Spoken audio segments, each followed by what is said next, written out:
Bienvenue dans ce nouvel épisode de Révolution mycologique. Je m'appelle Florent, je suis cultivateur de champignons en Bourgogne et avec ce podcast, je pars à la rencontre d'autres passionnés des champignons. Aujourd'hui, je vous emmène à Lyon, chez Armand ou Cueillette des Gaunes. Cette interview, elle est assez spéciale parce qu'en fait, quand j'ai appelé Armand pour lui demander s'il voulait être interviewé, eh ben, il m'a dit que son entreprise avait fermé. Et donc voilà, ça m'a hyper intrigué et j'ai trouvé que c'était autant intéressant en fait d'aller discuter avec quelqu'un qui a eu une entreprise de champignons et qui a fermé que dans une entreprise qui est actuellement ouverte parce qu'on peut en apprendre autant, voire plus. Et donc, c'est pour ça que cette interview n'est pas en format vidéo, parce qu'il n'y avait rien à filmer. En fait, on a juste discuté. Et ça a été hyper enrichissant, cette discussion avec Armand. Pour moi, j'espère que pour vous aussi, ça le sera.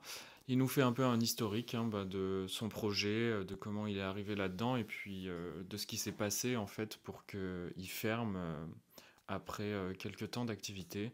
Je vous en dis pas plus, je vous laisse découvrir tout ça et moi je vous retrouve à la fin de cet épisode.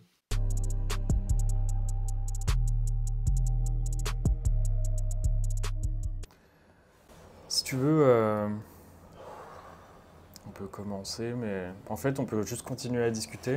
Ouais. Mais je pense que l'idée de ces interviews, c'est en fait de raconter un peu les histoires de myciculteurs, d'entreprises de culture de champignons. Ouais.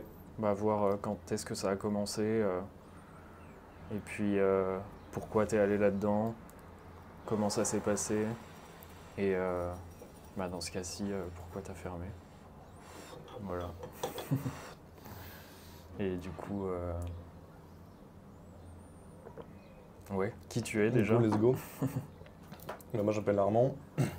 J'ai toujours que des champignons en Touraine chez ma grand-mère, donc j'aime bien ça. En arrivant à Lyon, je connaissais pas les coins à champignons. Et c'est là que j'ai découvert que ça se faisait en culture et qu'il n'y avait pas que le champignon de Paris qui se faisait. Du coup, ça faisait longtemps que je voulais monter une boîte, donc je me suis dit, tiens, pourquoi pas, vas-y, je peux creuser. Du coup, je me suis dit, ce serait rigolo de faire son coin à champignons, quoi. Du coup, j'en ai fait dans le salon pour commencer, avec une tente hydroponique, Ouais. un peu de paille, un stérilisateur à bocaux, quelques sacs plastiques, et puis c'est parti. Et ça a bien pris, j'ai fait pousser. En premier, j'avais acheté un petit peu de mycélium de tout, chestnut, agrocide, eringie, pleurote jaune. Ouais. Tout a poussé. T'as testé tout ce qui existait, quoi. Ouais, j'ai dit on verra quoi. Tout a poussé, du coup, je fais une petite formation à Montbrison. Et après. Montbrison, c'est le CFPPA qui a. C'est dans quel département? Aucune idée. C'est en C'est- Auvergne, non? Ouais, je crois, Ouais. probablement. Ok. Et après, j'ai trouvé une petite cave dans les alentours de Lyon. Et là, j'ai commencé par acheter du substrat chez Bruno Henry pour assurer en gros le chiffre d'affaires et un revenu en produisant mon substrat en parallèle sur d'autres variétés. Et du coup, j'ai fait mon pasteurisateur, j'ai retapé une cave, 200 mètres carrés, pas mal de boulot. Et ça n'a pas trop mal pris. J'ai réussi à avoir quelques restos intéressés assez réguliers et je vendais aussi à des marchés directement. Donc à ce moment-là, c'était juste le substrat de Bruno Henry. Enfin, tu as commencé avec du substrat de Bruno Henry, Ouais. puis ensuite, c'était sur quelle période à peu près que ça s'est fait en fait, entre le moment où tu as commencé et, Au moment où j'étais intéressé, où j'ai vraiment commencé Enfin, que tu as commencé à produire du champignon, et ensuite quand tu as commencé à... juin 2020, je crois. Ok. Et ensuite, quand tu as commencé à produire ton propre substrat, c'était à partir de... Oh, pareil. Au même moment? J'ai fait, Dès le j'ai début commencé Ok, un peu t'as dès le mélangé les début. deux dès le début. Dès le début, j'ai mélangé les deux. Le but d'avoir du Bruno Henry, c'est que si je me ratais, j'avais quand même un produit à présenter. Ouais. Parce que si ça pousse pas et que pendant 3 mois, tu démarches en même temps des restos et tu leur dis ça arrive, tu Clairement, vas pas avoir l'air très malin. Ouais. Et premier mois excellent, enfin vraiment tout poussait. C'est après que les problèmes sont arrivés, j'ai pas assez noté, je pense, les pasteurisations, etc. Donc j'ai mis pas mal de temps à redresser la barre pour reproduire d'autres variétés. Et puis moi les bactéries, hein, probablement aussi, si t'en as dans ta cave et que tu sais pas qu'elle va te fusiller une variété de champignons. Mais ça, c'était sur tous tes Ça, tu substrats, devines même ceux achetés Non, parce que les pleurotes en général. Bah, les pleurotes, bon, normalement, parfois ça pousse pas. Ouais, ça peut arriver. Donc ça arrive. Mais j'avais pas de spopo. Ok. Là où beaucoup achètent la spopo, qui est la variété qui ne sporule pas, qui a un gros avantage parce que tu as une personne sur 5 qui va faire une allergie. Bien sûr. Bah, moi, je suis allergique déjà de base au pollen. Ouais. Et du coup, dès que je suis commencé à rentrer dans des caves de champignons ou Avec du que j'en volume. ai fait chez moi, Ouais. et surtout avec du volume, surtout avec comment elle s'appelle, HK1. La HK45 Ouais, enfin une variété La HK, ouais. de chez Eurosubstrat, je pense. Enfin, je sais pas.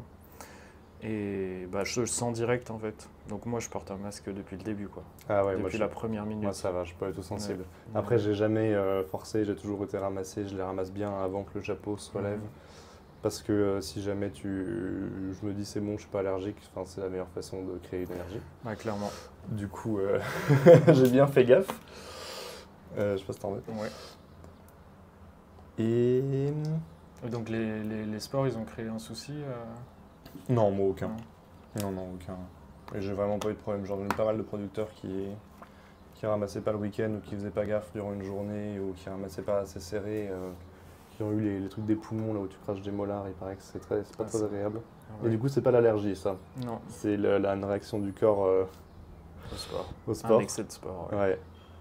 Et ça, c'est assez énervé. Et de toute façon, au niveau du nettoyage, juste dans la tente d'oponique, j'avais déjà laissé pas grand chose de pleurotes jaunes. Les pleurotes jaunes, ça y va en sport aussi. Je crois que c'est ceux qui en lâchent le plus. Et ça va vite en fait, tu te retrouves avec tous les murs de ton appart qui ont une couche en 24 heures, ton appart est blanchi. Bah ça oui, c'est un truc, comme je vends des kits de culture, je vais pas préciser ça sur la fiche, je vais l'améliorer parce que les gens ils sont pas prêts en fait à ce qui se passe. Ça va à une vitesse de... Ils le voient le matin, ils se disent je vais le récolter le soir et puis le soir en fait il y a comme de la neige partout, tout autour. Mais ça va, les sporés c'est incroyable. Donc dès que tu commences à avoir 10 kilos de champignons, tu peux blanchir 20 mètres carrés, littéralement, si tu mets du jaune, ton sol est jaune, le lendemain il est gris. Ouais. Et juste avec 20 kilos de champignons, donc faire gaffe à ça. Mais en soi, non, la société, ça a bien fonctionné. Je crois qu'en 6 mois, j'arrivais à faire du 3 000 ou 4 000 euros de vente. Okay. Le plus gros mois que j'ai fait, c'était à 5 000. Mais t'es parti en société directe? Non, j'étais en entreprise individuelle. Ouais. Donc j'ai eu l'ACRE. Ouais. J'ai pris l'ACRE pour acheter le matériel et fabriquer mon pasteurisateur Bien sûr. Et mon filtre épave laminaire et acheter aussi des étagères parce qu'il en faut.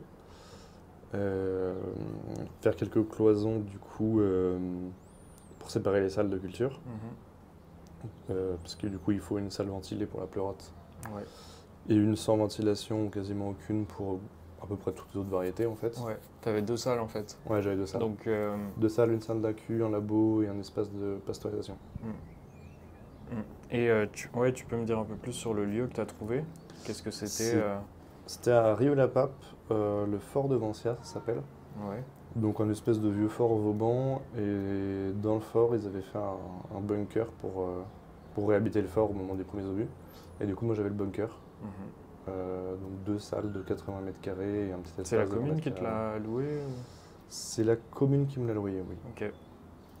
Et du coup, j'ai retapé parce qu'il y avait 2 cm de charbon en poudre sur l'intégralité, donc tout dégagé à la main, passer le karcher, repeint tous les murs à la chaux. Parce que c'est plus propre et pour éviter les contaminations. Parce qu'on est quand même la culture en soi, t'es quand même dans un milieu humide, à 15 degrés, donc tout ce qu'il faut pour cultiver du champignon, mais on en veut un précisément, pas toute mirandole de verre à éviter. Du coup, voilà, avec l'eau du puits à côté, j'avais quand même l'électricité, donc ça allait. Et un petit pasteurisateur avec une résistance à 5 kW. Ok, t'avais quand même du courant, ouais, j'ai du t'avais courant, de l'ampérage un peu plus haut qu'une maison normale, quoi. Non, j'avais près l'équivalent d'une maison. Après, c'était dispatché sur le fort, donc si jamais il y en avait d'autres qui tiraient en même temps, il y avait une boulangère aussi, donc si jamais l'hiver elle mettait le chauffage, ça pouvait faire sauter le jus. Ce qui peut être chiant quand t'es en pasteux. Mm. Si ça coupe ton cycle. Bah ouais, bah ça m'est arrivé plusieurs fois parce qu'au début, moi j'ai une maison, c'est branché sur ma maison le circuit, du coup j'avais une résistance de 3,5 Ouais. et c'était déjà trop. Donc Pas en triphasé? non, bah non. Ouais. Moi j'étais en triphasé direct. Ah oui, t'étais en triphasé. Ouais. Bon. J'ai compris, j'ai appris comment ça fonctionnait seulement à la deuxième installation, le triphasé. Pour savoir qu'en fait l'électricité arrive en 3 phases.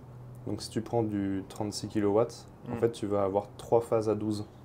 Ouais. Donc si jamais tu mets tout le courant sur la première phase, bah tu seras pas en 36 kW mais en 12 kW. Du coup il faut bien séparer les 3 et la seule façon de savoir si ton branchement est bien fait c'est d'appeler EDF et puis ils te disent combien par phase tu as fait en maximum le mois dernier. Ouais. Et du coup ça permet de savoir si... Bah, à un moment je n'avais pas assez de résistance donc j'ai dû en rajouter une et du coup j'ai dû vérifier si ça allait passer. Puis savoir la phase qui tire le plus et puis démonter un ou deux câbles électriques et les passer sur la phase d'à côté. Ouais. Mais ouais, encore des petits détails que tu apprends au fur et à mesure qui sont lourds. Et du coup, comme ça n'avait pas marché, ouais, j'avais essayé de faire plus gros. Donc j'ai validé des emprunts bancaires. C'était un peu long. Ça, juste du côté entrepreneurial, en fait, il faut savoir que c'est long à faire. Il ne faut pas se presser. Et tu vas pas plus vite que la musique, quoi. Tu relances juste le système pour que ça avance et puis tu cherches pas à accélérer les choses plus que nécessaire. Et du coup, j'ai réaménagé une grosse cave à Lyon. Et le but, c'est que j'avais un point mort à 350 kg par semaine, que j'ai pas du tout atteint. J'ai pas réussi à faire pousser du tout correctement les champis. Les pleurotes, ça allait, mais j'ai vraiment galéré sur les autres. Et mais ça pardonne pas en fait, enfin, c'est du vivant.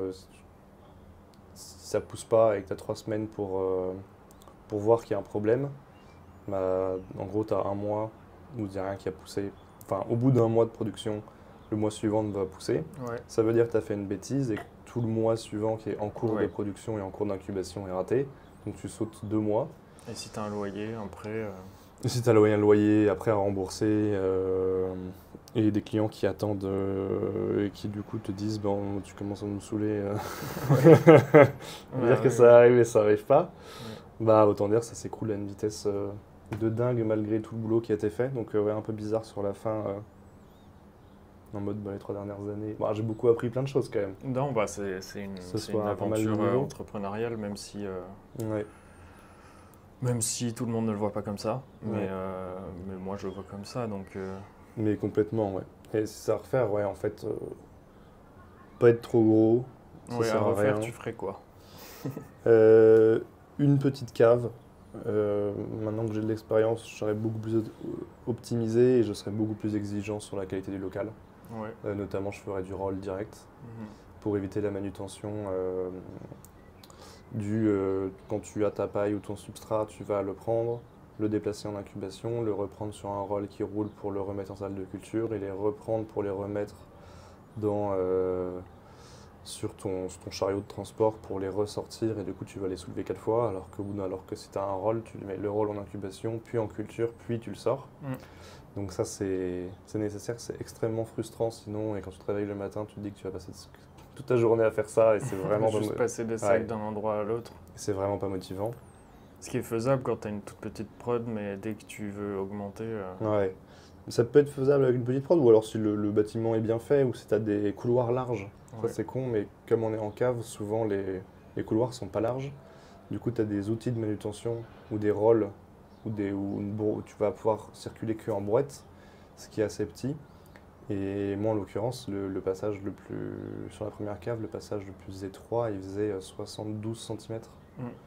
Donc tu passes pas avec une brouette. Donc au niveau manutention, c'était un bunker en fait, donc c'était très étroit. Et du coup c'est con, mais il faut penser à ça quand tu commences parce que c'est ce qui compte le plus. Du coup si je recommencerais, je ferais mon substrat. Maintenant que je suis habitué, je sais que c'est... à ça quand tu commences, mais quand tu commences, tu ne sais pas ça quand tu justement. commences, tu sais pas ce dont tu as besoin. Donc, en fait faire un stage, faire un stage ou 2 ans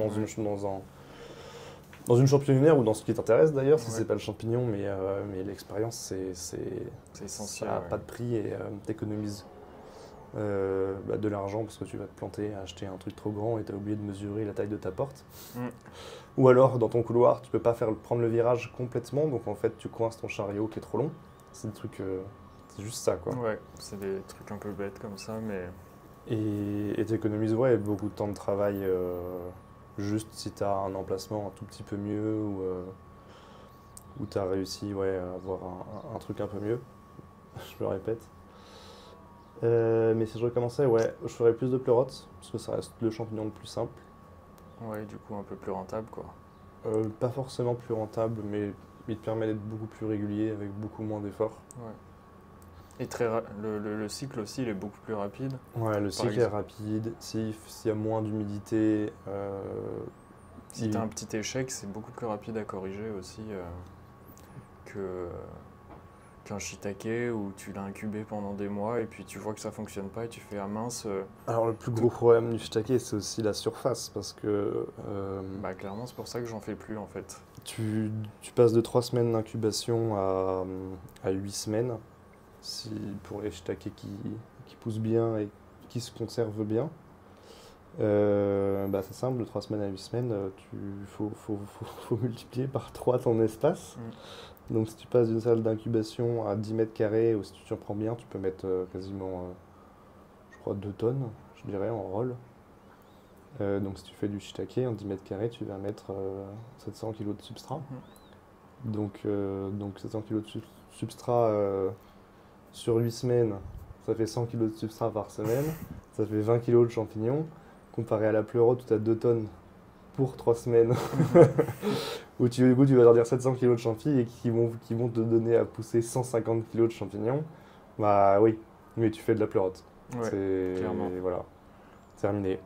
Et si jamais tu as de la chance d'avoir un gros local, tu peux peut-être faire du shiitake, mais étant donné que tu as 8 semaines pour qu'il pousse, il faut prévoir 2 ans pour savoir le faire. Ouais. Qui pousse bien et savoir comment le faire.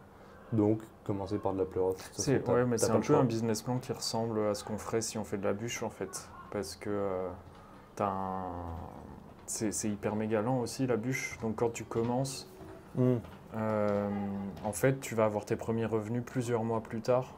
Ça ressemble un peu à l'arboriculture en fait. Tu plantes tes arbres et limite c'est 3-4 ans plus tard que tu vas avoir les premiers revenus. Ouais, c'est complètement autre chose. Alors c'est pas parce que l'arboriculture ça va pousser dans 3 ans. Le champignon, il faut que tu mettes 3 ans à savoir comment le faire pousser. Donc c'est autre chose. Et tu vas faire 2 ans de boulot dans le vide pour avoir ta façon de faire, sachant que moi je peux le faire avec la paille. Ça pourrait marcher avec la paille du coin et un mec avec lequel on récupère des sueurs, parce que le shiitake a besoin des deux. Et quelqu'un à qui j'explique ma façon de procéder, il va faire la même chose que moi avec le même substrat et ça poussera pas. Ça c'est un classique en champi, c'est un rien de discuter quel est ton substrat, comment tu t'y prends, quel est ton mélange. Deux domiciculteurs peuvent faire la même chose, il y en a un ça va pousser et pas l'autre. Ouais. Parce que ta cave n'a pas la même pression atmosphérique, parce que l'humidité n'est pas exactement la même. Parce que, il y a tellement de raisons que... Il y a des trucs de base à connaître, mais effectivement, la pratique sur son terrain... la pratique sur son terrain, il y a vraiment que ça. T'es un petit peu plus haut dans des montagnes, t'es un peu plus au niveau de la mer, c'est vraiment des trucs... Tout change. Tout change. Le plus important, c'est la pasteurisation. Ouais. Parce que si t'es pas stable ou si elle est pas bien, peu importe le substrat que tu fais, ça poussera pas. Explique-moi du coup ce que c'est une bonne pasteurisation pour toi. Il y a beaucoup de façons de pasteuriser. Moi, je faisais plus de 90 degrés à cœur pendant 1 heure. Ça suffit à tuer toutes les bactéries, sauf les spores de bactéries qui vont survivre au-dessus de 90. Donc le but est de monter assez vite au-dessus de 90 pour que les bactéries n'aient pas le temps de faire des spores. Ouais. Ça, c'est vraiment la clé. Comment savoir si tu es à 90 degrés à cœur? Tu lances ta pasteurisation et au bout de 3 heures, tu plantes une sonde à... c'est ce que je trouvais de moins cher. Une sonde pour les poulets. Oui, moi j'utilise ça, ce que je fais, pour pas devoir trouver un sac. Je mets une sonde filaire toujours pour Ouais. la viande, hein. Ouais. Et je la mets dans le sac en fait et je plie le sac avec la sonde. Et du coup, quand je vois que c'est à la bonne température et que c'est prêt pour inoculer, je prends le sac et j'ouvre le sac et j'enlève la sonde devant le flux laminaire. Ouais, c'est ça. Du coup, ouais, ça revient à peu près au même. Et après, quand tu connais ton système, bon, bah voilà, c'est bon. Moi, j'ai Ouais. fusillé des sondes quand même parce que j'en avais une que j'avais laissée dedans et ouais, Ça chauffe. ça chauffe quand même. Ouais. Donc pas hésiter à bourrer en vapeur, tu fermes pas le capot et tu montes à 100 de ton baril normalement monte à 100 degrés. Et essaye que ça soit à 100 degrés en au moins pas plus de 5 heures. Ouais. Il y a beaucoup aussi d'autres choses à savoir qui sont plus détaillées, c'est que le carbonate de calcium, si tu le mets dans ton substrat et que tu fais une pasteurisation pour la pleurote à 74, ce qui est une autre façon de faire pendant 24 heures, il ne faut pas mettre de carbonate de calcium. Parce que les bactéries à 74 degrés, il y a des bactéries qui vont se développer et elles vont capter l'air et elles vont créer du CO2. Mais le CO2, il va se stocker avec le carbonate de calcium sous forme solide. Donc tu vas créer une situation anaérobique dans ton substrat parce qu'il y a du CO2 dedans qui a formé une nouvelle molécule avec le carbonate de calcium. Donc ça, tu peux, voilà, typiquement les trucs à la con, si tu le sais pas, bah...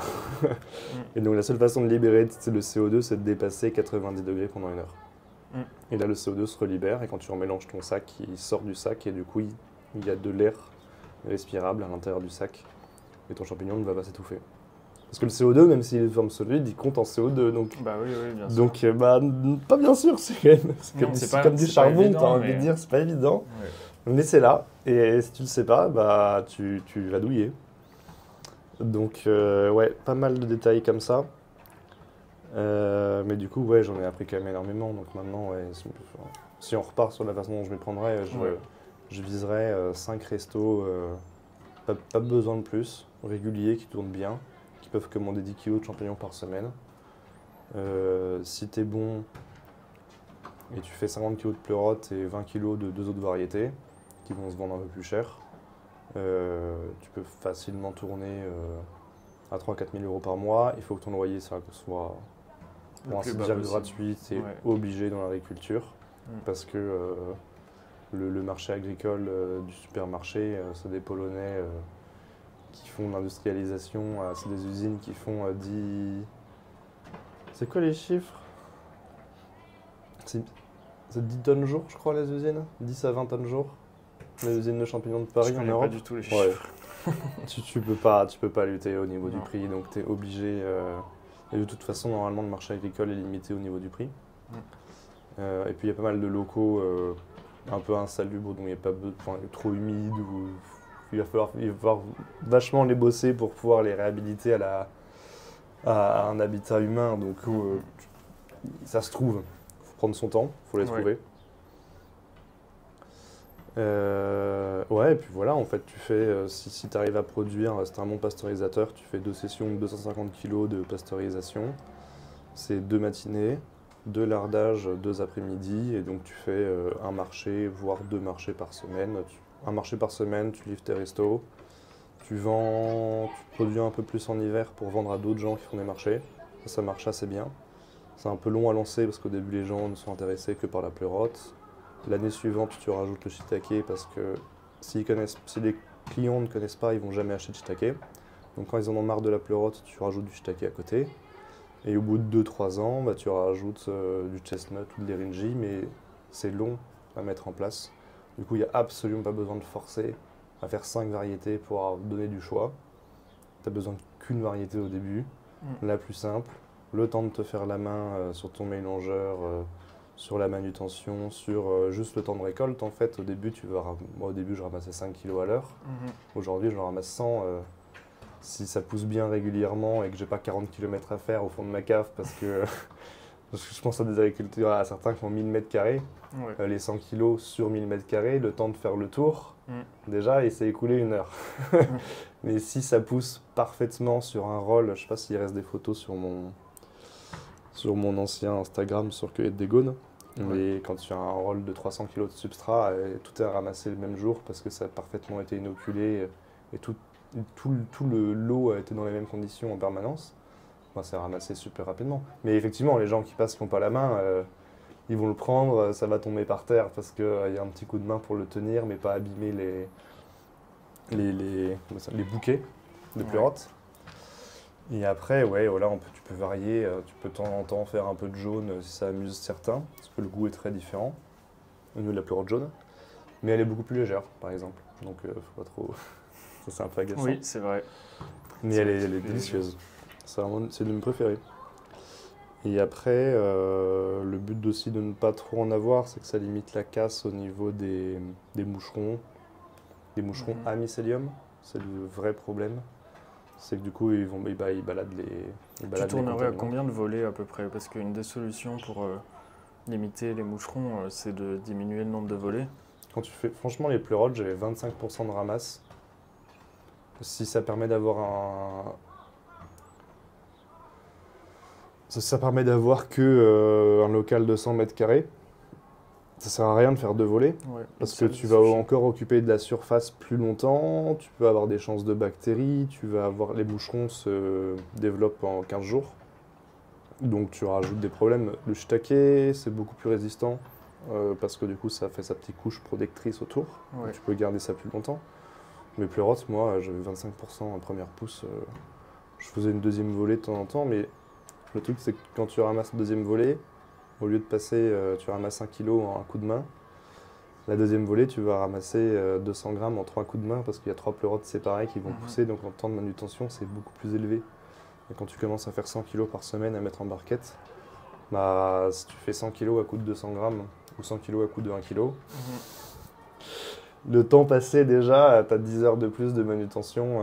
Parce que la ramasse, c'est vite. La coupe, pour couper les bouts de pied, si tu le fais, il y a pas mal de restaurateurs qui préfèrent quand même largement. C'est plus propre aussi en présentation.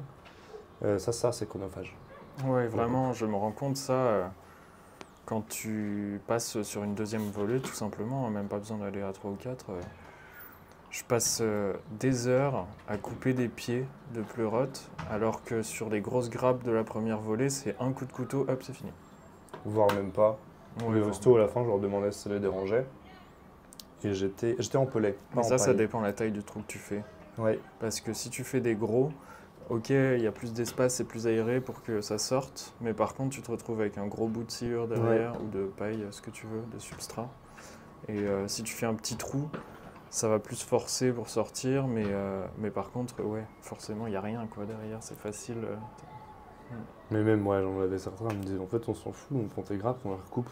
Ouais. Donc tu peux pas le mettre. Alors après, tu vas plus vendre de poids, donc c'est aussi un autre avantage.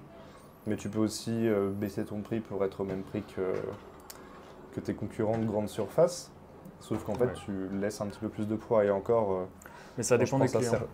Parce qu'il y a des restos, moi les restos, ils veulent justement, quand je leur amène les champis, ils font, tu vas me les amener nettoyer comme ça à chaque fois? Parce qu'en fait, genre, ils préfèrent payer plus cher pour faire moins de travail, eux, dans la cuisine. Ah oui, alors depuis le Covid aussi, ils ont eu beaucoup de mal à recruter. Du coup, il y en a qui argumentaient en disant on a du mal à recruter, on a moins de personnes, ça nous fait gérer moins de personnel et ça prend moins d'espace en cuisine aussi parce que du coup, il faut faire un atelier en plus avec quelqu'un qui va faire la coupe.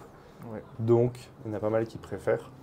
Après, il y en a qui s'en foutent, ils disent tes produits ils sont trop beaux. Nous, on prend la grappe, on recoupe un petit peu en faisant tomber dans la casserole, et après on met à la poubelle. Et moi, je servais en rocher, mais je coupais juste l'intérieur. Je faisais pas les champignons séparés, un par un, pour aussi éviter qu'ils se tassent et qu'ils se conservent moins bien au frigo. Si tu commences à avoir une couche, tous ceux qui sont au milieu peuvent pourrir et condenser, etc. Alors qu'une vraie grappe, ça se conserve beaucoup plus facilement, je trouvais vraiment. Tu gardes vraiment 5 à 1 semaine au frigo facilement. C'est une grappe que tu n'as pas touchée. Du coup, je faisais quand même pas mal ça. Ouais, voilà, là, je suis un peu perdu. Ouais, non, mais du coup... Je sais pas manger en fait avec le micro. Je sais pas manger de chips avec le micro. Ouais, malheureusement, des chips, c'est pas le plus malin. Ce sera pour après. Et du coup, tu as fermé en février, tu m'as dit, c'est ça? Février de cette année? Ouais. Février 2024. Ouais, j'ai vraiment essayé Et, Beaucoup trop loin de l'objectif. Vraiment. et tu travaillais seul toujours à la fin? Non. Non, il y avait des Non, j'étais avec mon frère. On faisait 2 tonnes de substrat par semaine Ok. pour un dos de pouce qui était vraiment nul. On avait vraiment les pleurotes qui poussaient bien et le reste hyper irrégulier. On n'a pas trop mal géré l'Irinji sur la fin. On avait du 18-17% de pouce. Ce qui est, j'en ai vu plusieurs personnes après qui m'ont dit quand même, théoriquement en pasteurisation tu pourrais faire du 20-25. Mais je crois que les gens qui arrivent à faire du 20-25% de pouce d'Irinji en Europe, en pasteurisation, il paraît que ça se compte sur les doigts d'une main. Ouais, c'est vrai. Ouais. Et en réalité, le 18% qu'on faisait, il paraît qu'il était vraiment exceptionnel. C'était bien. Donc, ouais, bien planté. Et non, Irinji est... Non, vraisemblablement, t'es obligé d'avoir un stérilisateur. Ouais. Bah après, si tu arrives à faire 18%, ça reste correct. Hein. C'est un champignon qui ressemble beaucoup au cèpe. Le prix du cèpe à 30 € du kilo. Si tu vends de l'Irinji à 20, 18% de pouce, c'est très bien. Est-ce que ça vaut le coup de se casser la tête et d'avoir une bactérie qui peut s'installer et qui peut te fusiller 1 mois de production? Tu perds toute ton année. Donc moi je serais plus... Si je devais refaire ce genre de champignons comme l'Irinji, j'en ferais pendant 1 mois. Et en hiver, parce que l'été j'ai remarqué au-dessus de 16-18 degrés, il y a beaucoup plus de bactéries et d'autres champignons qui vont se développer. On peut parler en couleur. Sur les autres champignons qu'on va pousser dans les caves, il y a les oranges, les verts, les bleus. Ça, l'hiver, ça va. Du coup, les Irinji à faire en hiver, quand ta cave est autour de 16 degrés pour la pousse. Et juste 1 mois. Comme ça, si jamais il y a un problème ou une bactérie qui se développe, 1 mois, c'est le temps qu'il faut. Tu la vends pendant 1 mois et c'est tout. Mais tu vas mettre un petit peu de temps à développer le truc. Mais après, le champignon, c'est aussi la chance du débutant. C'est que la première fois, il n'y a jamais de bactéries dans l'endroit où tu le fais pousser. Et plus tu fais de culture de champignons, plus il y a de bactéries. Et c'est un peu comme un poulailler, tu as la grippe aviaire qui passe. C'est ça. Si tu sépares ton poulailler en 3 zones, tu limites la casse. Si tu gardes toute l'année, au bout d'un moment, tu peux plus mettre de poulet. Genre la grippe aviaire est installée, c'est fini. Tu peux laver tous tes locaux à la javel et espérer qu'il ne reste pas 1 mm² dans un coin. Champignons, pareil. Du coup, les variétés sensibles, à faire le moins possible. Ouais, c'est vrai. Et on peut varier après, même les pleurotes. Tu fais des pleurotes pulmonaires. Il y a la pleurote pulmonaire. Moi, c'est ça que je fais parce que je trouve que ça résiste beaucoup. Ouais, mais ça résiste beaucoup mieux à tout ce qui est bactérien. Alors qu'avec moi, j'ai une cave, on va dire, très sale. Ouais. Parce que j'ai du gravier au sol. C'est très sale. C'est un peu l'enfer. C'est dur à laver. Ouais. Donc, je ramasse le max de déchets, je mets un peu de chaud, tu vois, pour nettoyer d'une certaine manière, tu vois. Mais clairement, c'est sale. Et sur la pleurote grise, il y a toujours de la bactérie dessus. Alors que la pulmonaire résiste beaucoup mieux, j'ai rien du tout, ça pousse toujours très très bien. J'en ai pas fait moi-même en culture, la pulmonaire. En plus, l'avantage, il me semble qu'elle... tu l'incubes en 14 jours, je crois, celle-là aussi. Ouais, c'est à peu près ça. Hein. Ouais, ça aussi, ça c'est un gros avantage, notamment aussi pour les vacances. On en parlait tout à l'heure. Ouais. C'est que quand tu arrêtes ta production pour prendre ton mois de vacances en août, tu produis plus de substrat. Donc en début septembre, tu recommences à produire ton substrat et ça va commencer à pousser en octobre. Et avec ce genre de champignons très rapide, tu perds beaucoup moins de temps. Ouais. Et tu as un échec, si jamais quelque chose se passe mal, tu peux corriger beaucoup plus rapidement. Donc ça, c'est un avantage. De toute façon, comme tu disais, quand tu débutes une espèce de pleurote, c'est un peu le mieux à faire, quoi. Ouais, ça. Et puis ensuite, pourquoi pas envisager d'autres choses, mais... T'as mis une lampe UV dans ton labo, toi ?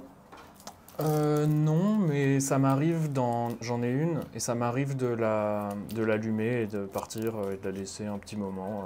Ouais, histoire de rajouter un truc en plus. Ouais, moi ce que j'ai surtout peur, c'est que sur le filtre... sinon, je nettoie le sol et les murs à la javel. Ce que j'ai peur, c'est sur le filtre à fût laminaire. Ouais. pendant la manutention, c'était un grain qui se cale dedans et qui pourrit, bah, tout ce qui va sortir propre du filtre va rechoper une bactérie. Du coup, j'avais mis un... Bah, ça m'est déjà arrivé de mettre des grains et je les ai enlevés le plus proprement possible, mais du coup j'avais très très peur et J'ai une petite pince. je teste, avec la boîte de pétri, voir si mon flux laminaire est toujours aussi stérile qu'au début. Je la passe, tu vois, sur tout le long, quand il est en marche. Et pour l'instant, j'ai pas de soucis, quoi. Ouais. Mais bon, dans tous les cas, il faut le changer au bout d'un certain temps. Mais bon, si tu l'utilises pas trop comme en culture de champignons, parce que dans les hôpitaux, ils les laissent tourner tout le temps. Oui, alors en vrai, moi, c'est tous les 5 ans, je crois, un truc comme ça. Bon, je dirais 2. Le truc, c'est que tu vas savoir s'il est usé quand tu auras du moisi, mais tu vas perdre 1 mois et demi de production, donc, et plus les 3 semaines pour te le faire livrer.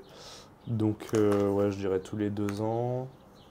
Et bah ouais, l'astuce, moi, c'est que du coup, pour vraiment limiter les problèmes, c'était la lampe à UV en face, que je laissais allumer 4 heures par semaine.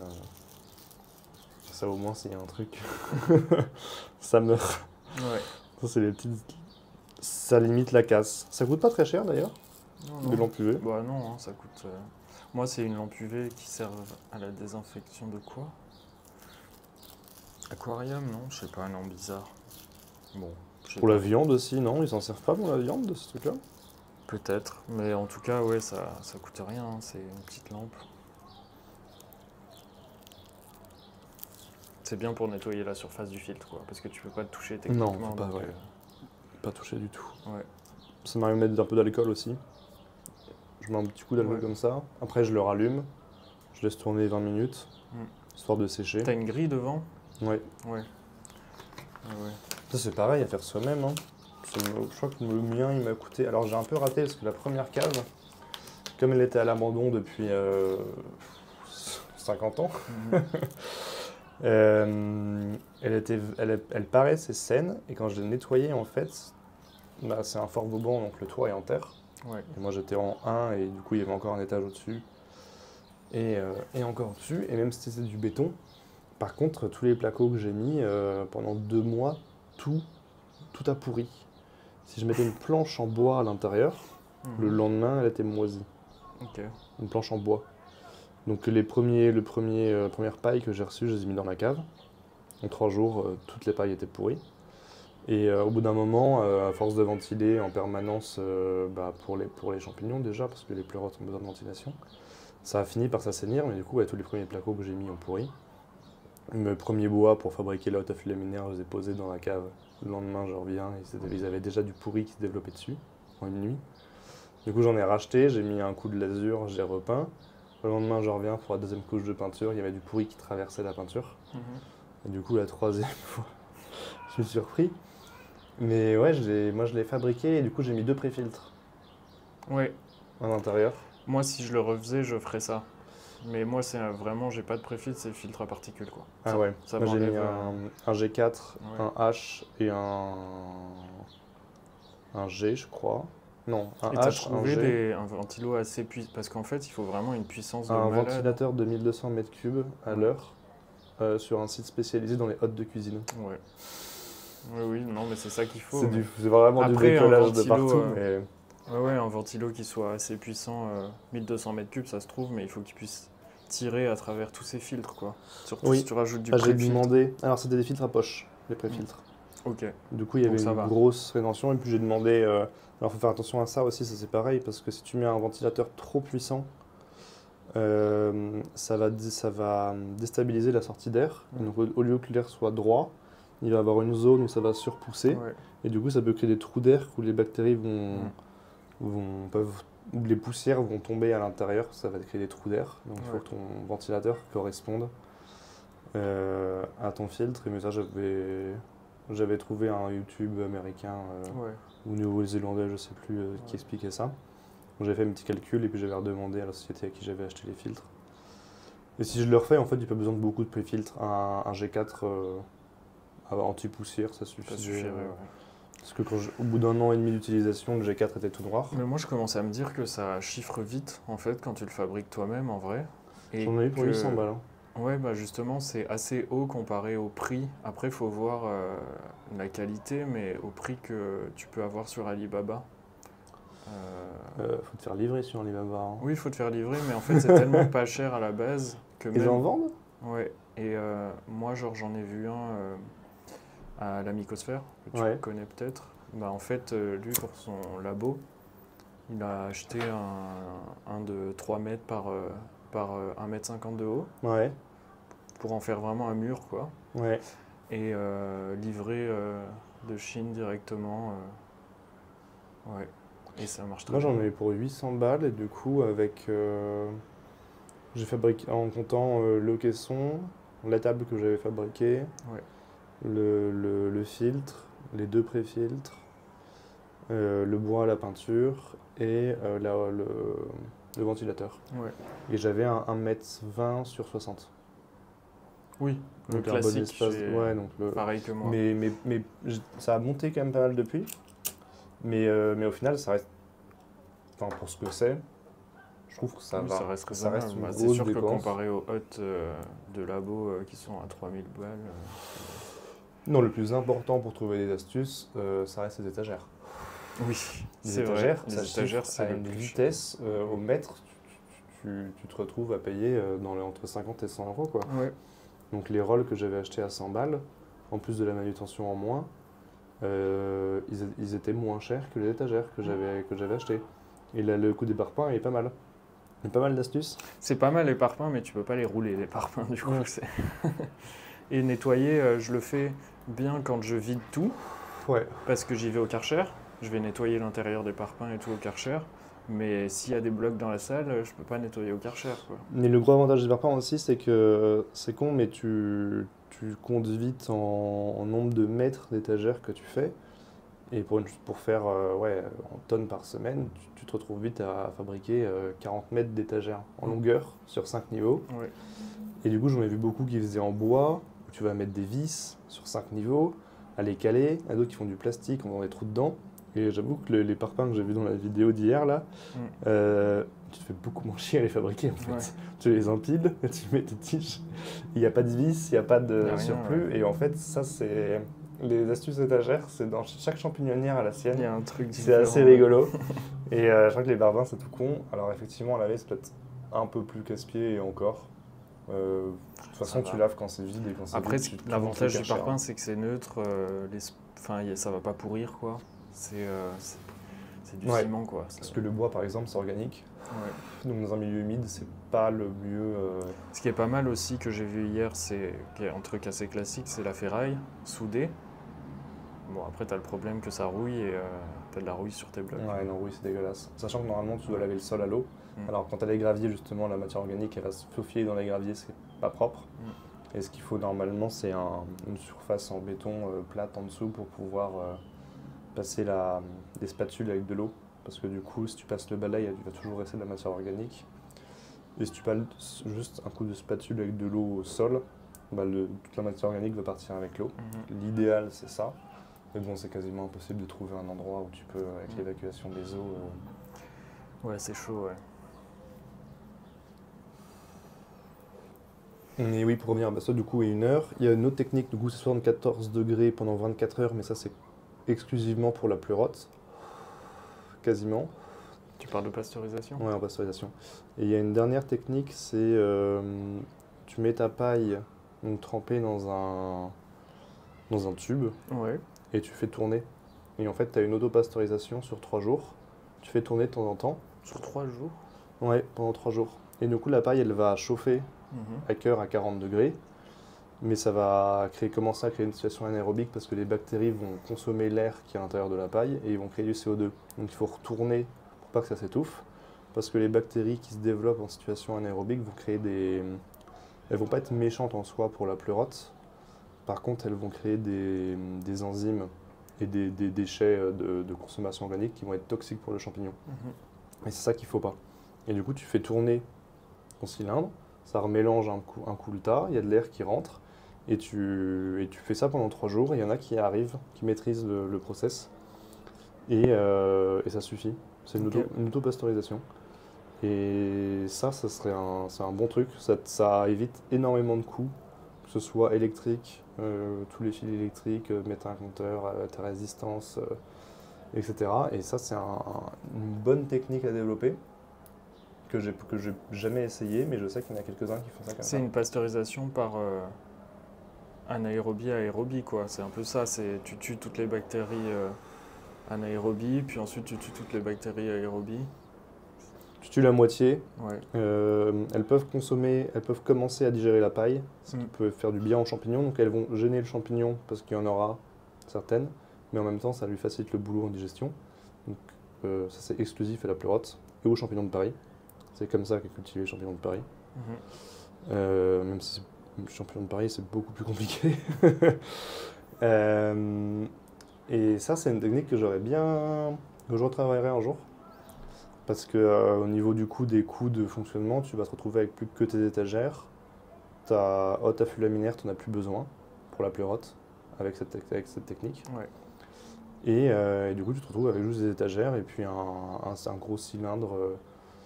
Alors pas du fer, donc pas de baril, mais tu peux récupérer des vieux plastiques à faire tourner. Et ça, c'est peut-être le plus simple. Tu peux avoir un coup de main avant de lancer. Du coup, par contre, la champignonnière, faut que tu fasses ça dans ton garage pendant 1 an pour commencer à trouver le truc. Ouais. Mais ça, à mon avis, ça c'est le top du top. Bah, c'est vrai qu'avec la pleurote, il y a beaucoup de choses à faire avec peu de technologie si tu cultives que ça. Et j'ai déjà vu une vidéo des Anglais qui faisaient avec du granulé de paille. Donc tu peux considérer que c'est un peu pré-pasteurisé, quoi. Pas complètement, mais un peu. Et en fait, ils s'étaient rendu compte que simplement en mélangeant leur granulé avec de l'eau et avec une pleurote agressive, bah en fait, ça tournait bien. Juste en faisant ça, c'est tout. J'attendrai de le voir. Mais c'est vrai que sur le long terme, il suffit qu'il y ait un contaminant qui se retrouve dans ton histoire. Et il faut laver absolument de façon nickel ton mélangeur, parce que sinon, s'il reste une bactérie qui se développe à l'intérieur pendant la semaine où tu n'es pas là, clairement. La semaine suivante, il n'y a plus rien qui pousse. Et des fois, moi, j'ai des sacs de granulés de paille et je les empile comme ça dans ma grange. Ils sont surélevés par rapport au sol, mais quand même, des fois, j'en ouvre un et c'est de la paille trichoderma, quoi. Ouais, ça c'est humide, ouais. C'est le...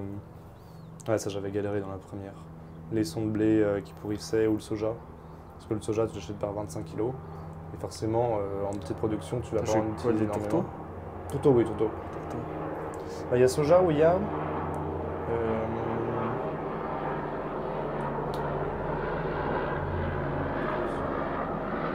Il y a un autre truc que le soja, c'est les tout petits grains aussi, mais qui se broient. Je sais plus comment ça s'appelle. Il y en a différents. Ça marche bien ça aussi, et c'est beaucoup moins cher à la table. Le soja est très cher. C'est quasiment 1 € le kilo, je crois, voire plus. Ouais, je sais pas. J'en achète pas, j'ai pas trop de fournisseurs près de chez moi qui ont ce genre de choses. De toute façon, en pleurote, il n'y a pas besoin. Donc, ça serait plus pour d'autres variétés et il va falloir commencer à bien creuser parce que, en soi, le soja, pleurote, ça s'en fout. Hein. Tu mets de la paille. Oui, que de la paille et c'est bon.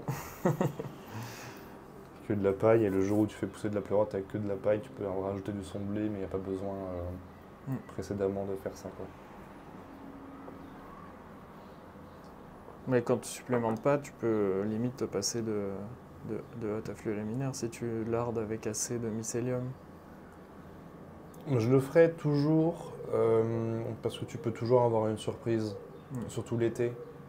En fait, le plus chiant pour le champignon, c'est l'été parce que l'air est chaud et quand il arrive dans une salle plus froide, tu vas avoir beaucoup d'humidité, ça va se condenser, donc tu vas avoir plus de bactéries.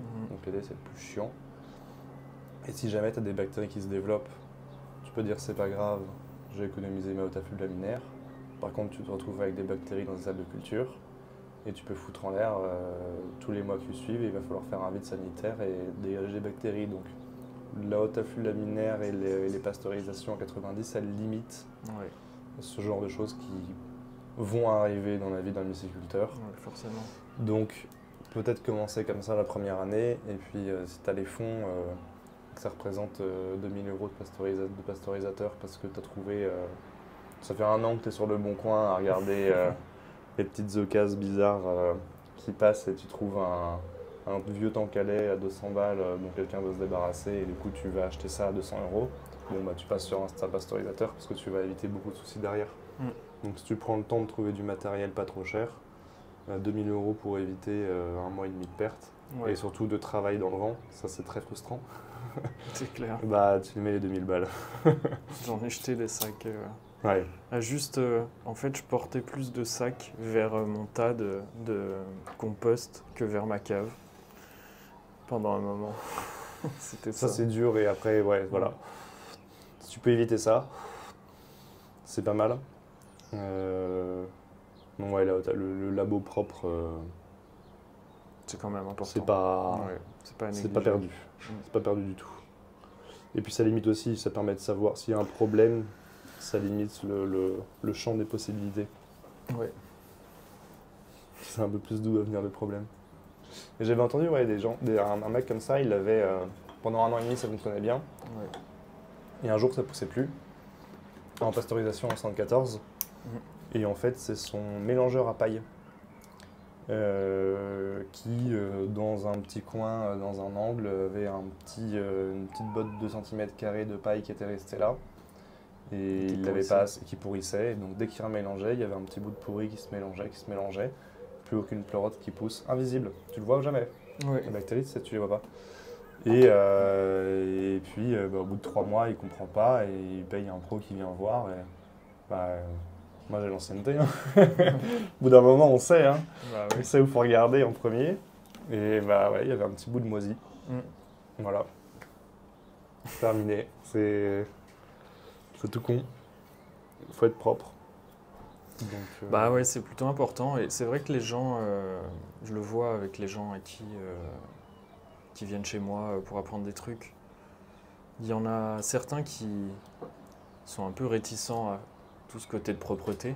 Parce que c'est pas forcément ça que t'imagines. Enfin, les gens ont beaucoup d'idées sur ce que c'est la culture de champignons Ouais. avant de rentrer dedans. Et en fait, il y en a pas mal qui n'ont pas trop envie de faire ça.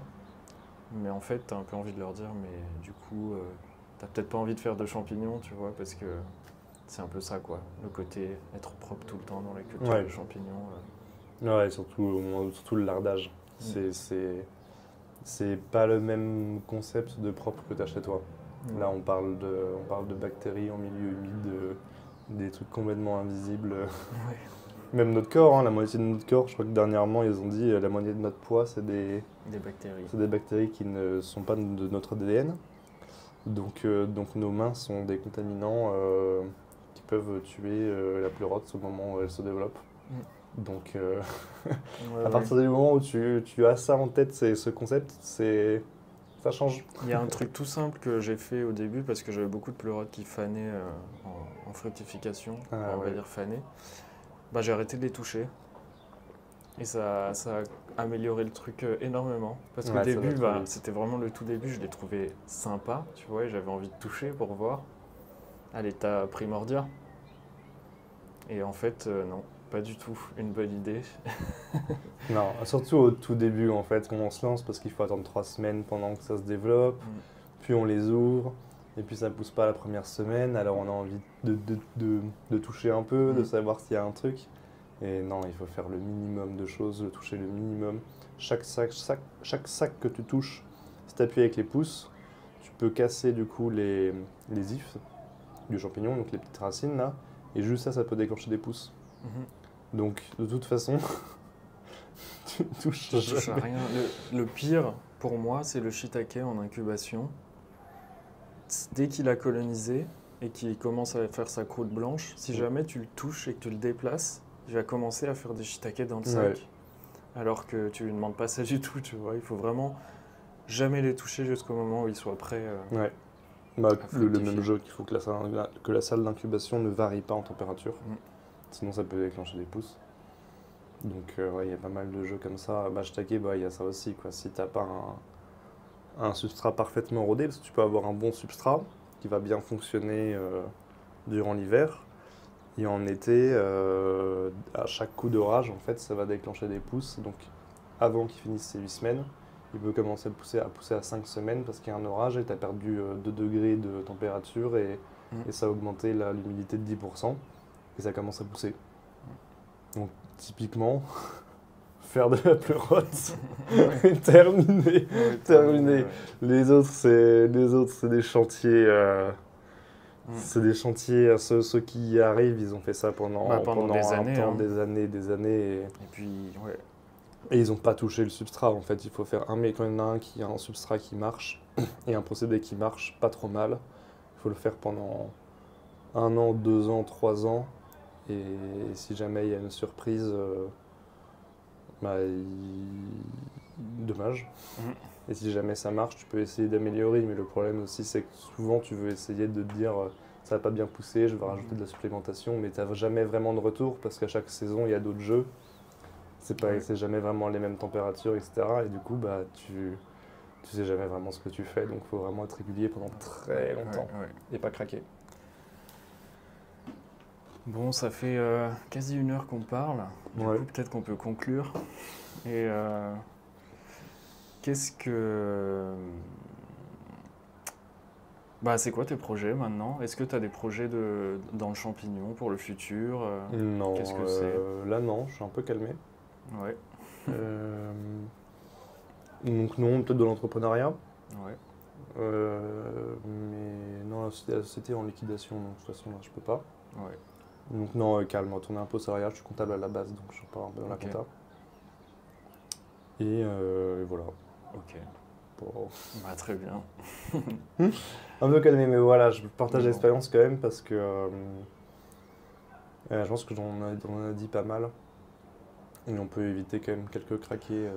Bah oui, carrément, parce que ouais, beaucoup de gens veulent se lancer là-dedans. Moi, je le vois avec le blog. Ouais. Enfin, beaucoup de contacts de gens qui veulent se lancer là-dedans. Donc c'est bien. Enfin, moi, quand tu m'as dit que tu avais fermé, en vrai, j'ai trouvé ça limite plus intéressant, quoi, pour avoir un retour. Parce que tu les vois pas, en fait, les gens qui ferment, en vrai. Tu Ah vois non, ils sont juste... plus là. Oui, ils sont plus là. Du coup, non, franchement, c'était un retour hyper intéressant. Ouais, Ouais. merci. Merci à toi. C'est la fin de cet épisode de Révolution mycologique. Merci d'avoir écouté jusqu'ici. Merci à Armand pour cette discussion passionnante. J'espère qu'elle vous aura plu aussi. Si c'est le cas, vous pouvez vous abonner au podcast pour recevoir les prochains épisodes. Et bien sûr, vous pouvez aussi vous abonner à ma chaîne YouTube Tamas Champignon, où vous aurez tous les épisodes disponibles dessus. La plupart du temps aussi en format vidéo et d'autres vidéos sur la culture de champignons. À bientôt!